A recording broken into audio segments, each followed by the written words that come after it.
आज हम आपको टेंस के बारे में बताने जा रहे हैं। टेंस का मतलब होता है काल, यानी कोई भी कार्य कब होने वाला है, कब हो गया या कब हो रहा है, इसी को हम कहते हैं टेंस। टेंस आपका 3 प्रकार का होता है। पहले नंबर पे आता है आपका प्रेजेंट टेंस, दूसरे नंबर पे आता है आपका पास्ट टेंस और आपका तीसरे नंबर पे आता है फ्यूचर टेंस।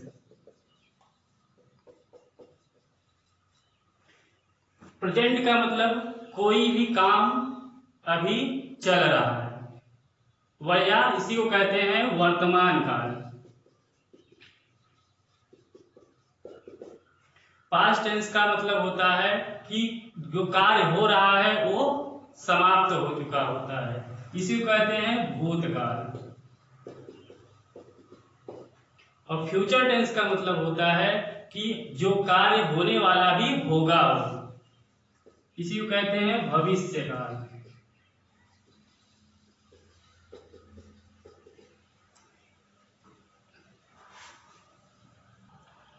बच्चों एक बात फिर से आप देख लीजिए, टेंस का मतलब होता है काल। इसके 3 प्रकार होते हैं, present tense, past tense, future tense.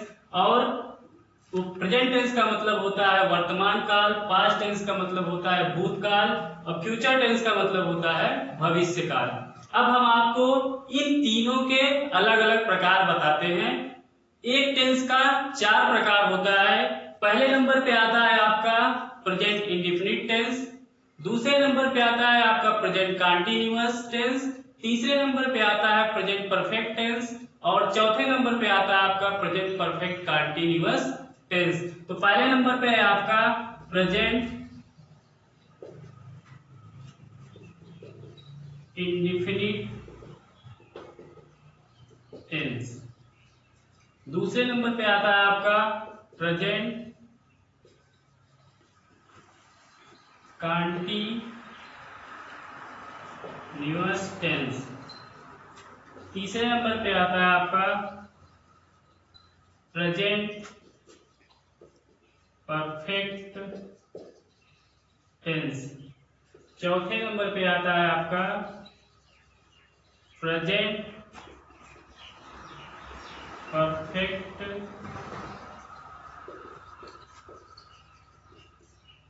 Continuous tense. तो आज अब हम आपको पहले प्रेजेंट इंडेफिनिट टेंस के बारे में बताते हैं। प्रेजेंट इंडेफिनिट टेंस का मतलब होता है वर्तमान अनिश्चित काल। इसमें जो कार्य होता है वो होता रहता है, लेकिन ये नहीं पता होता है कि वो खत्म कब होगा। तो पहले नंबर पे आता है आपका इसमें पहचान। तो पहचान में आपको लिखना है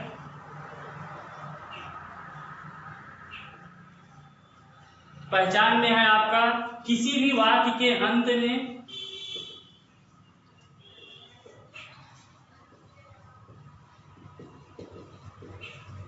ता है, ती है, ते है आदि आते हैं।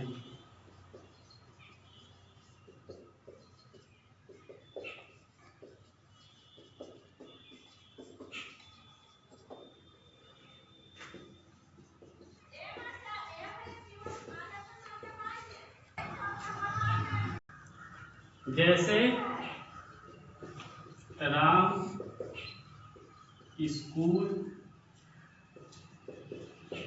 जाता है, लास्ट में इसमें ता है आया है।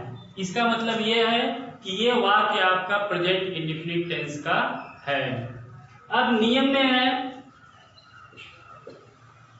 यदि सब्जेक्ट आपका एक वचन या सिंगुलर में है तो क्रिया में यस या यस जुड़ता है। अगर आपका कर्ता बहुवचन में है तो सीधे मुख्य क्रिया की प्रथम अवस्था रख दी जाती है।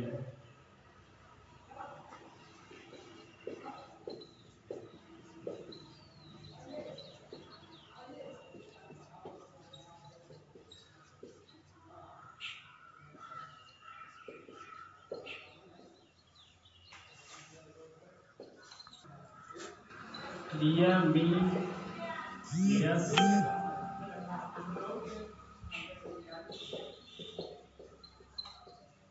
जोड़ते हैं।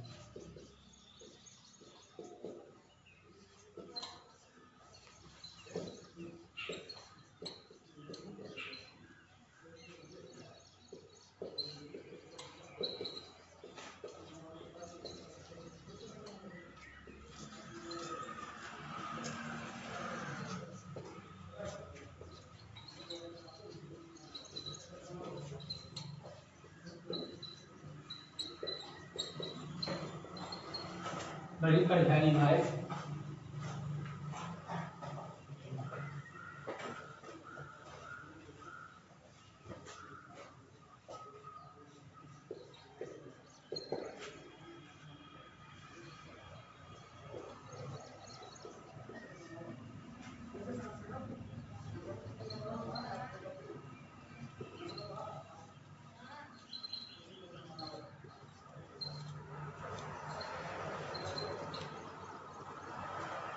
तो सूत्र में आप लोग लिख लीजिएगा, पहले सब्जेक्ट आता है, फिर मेन वर्ब आता है, लास्ट में आपका ऑब्जेक्ट आता है।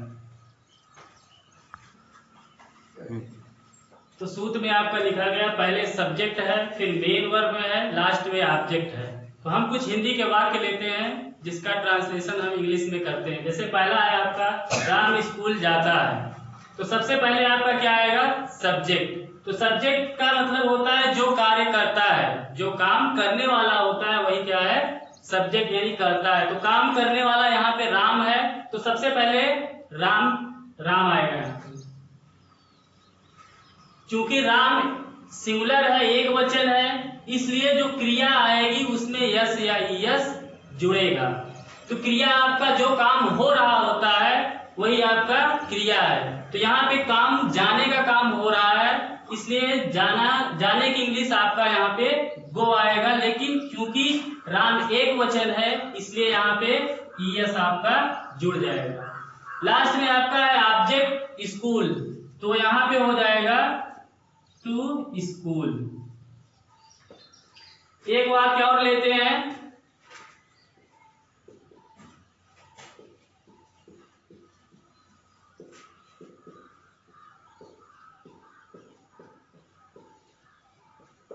मैं अपना काम करता हूं, तो इसमें काम करने वाला मैं है, इसलिए मैं की इंग्लिश पहले आई, यानी सब्जेक्ट आपका आई हो जाएगा।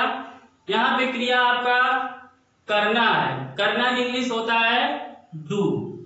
क्योंकि आई बहुवचन है इसलिए मेन वर्ब में आपका यस या यस नहीं जुड़ा, तो आई डू।